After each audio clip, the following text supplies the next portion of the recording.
Hello hi friends, Shanif വരൂരാണ്. അപ്പോൾ റോയ് എന്ന ഒരു അടിപൊളി കഥാപാത്രമായിട്ട് മദർ മേരി എന്ന സിനിമയിലൂടെ ചെറിയൊരു ക്യാരക്ടറുമായിട്ട് ഞാനും ഉണ്ടാവും.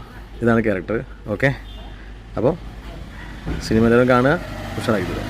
Okay, thank you so much.